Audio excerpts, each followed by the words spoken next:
So the first thing I did, I put on my mask and went on a walk in Beirut.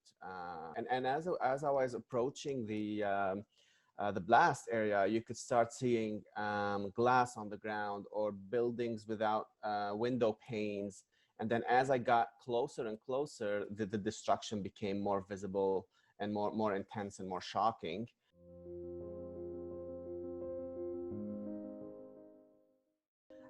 And so I went through Ashrafia district, went through St. George Hospital, and then to the two most devastated neighborhoods of Jemaizeh and Maram Khail. And honestly, they were completely unrecognizable. There were no landmarks that you could recognize. And these are two of the most liberal, hippier areas of Beirut, where there's a huge music scene there, lots of nightlife, restaurants, lots of artists and exhibitions and stuff like that. And after that, I went to the port area, to the actual port, and there was just complete and utter devastation. And so I walked for like 5 hours maybe in the small streets and the bigger streets just to get a sense of what was going on. It was interesting enough what sticks in my mind now, like from the not just the like the auditory sensations, but also the what you hear. And all I could hear in those 5 hours was just glass being swept or thrown from buildings, or just getting removed from the rubble. And all I could hear in every single street, in every single building, in every single house that I passed in front of was just the sound of glass being cleaned up. This was like such a complicated context with overlaying and compound emergencies altogether that made it extremely hard, and so many different dynamics that made it extremely hard to just grasp and deal with. It's also personal because it's my home, and the area affected is the area where I used to live back in Lebanon. My school is completely destroyed, where I've spent 12 years of my life.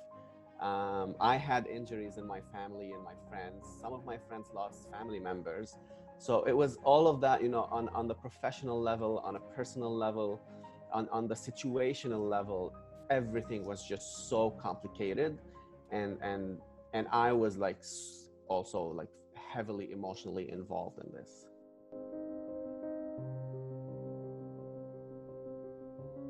Our office was also affected by the blast. They also had, broken windows and stuff like that. But by the time we got there, they were already fixed.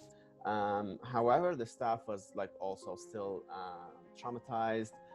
Some of the staff also lost their houses. So and they were all there responding to the crisis, So and that was a hallmark of my time there as well, is that everybody was affected, but also everybody was on the ground, doing what they needed to do to recover and to help each other out. So by the time we got there, this care was already, ramping up the response. They had already started through our local partners there, distributions of food in different parts of Beirut, and CARE was one of the first international organizations to respond as well. So we worked through existing partners at the beginning, which had community acceptance as well, and it was easy and not just easy, it was relevant for us to work through them. Shelter was a main need because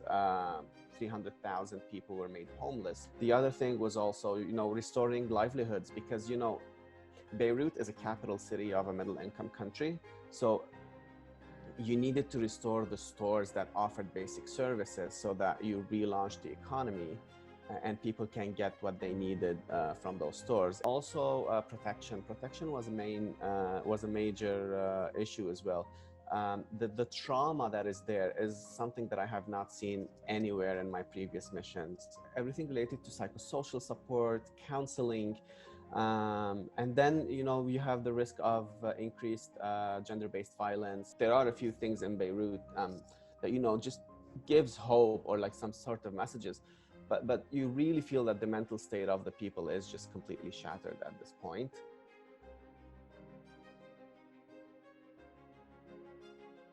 but why are they helping us? And they'd be so thankful, and like, please, when you go back to Canada, convey our thanks to your organization or to the Canadian government or to the Canadian donors.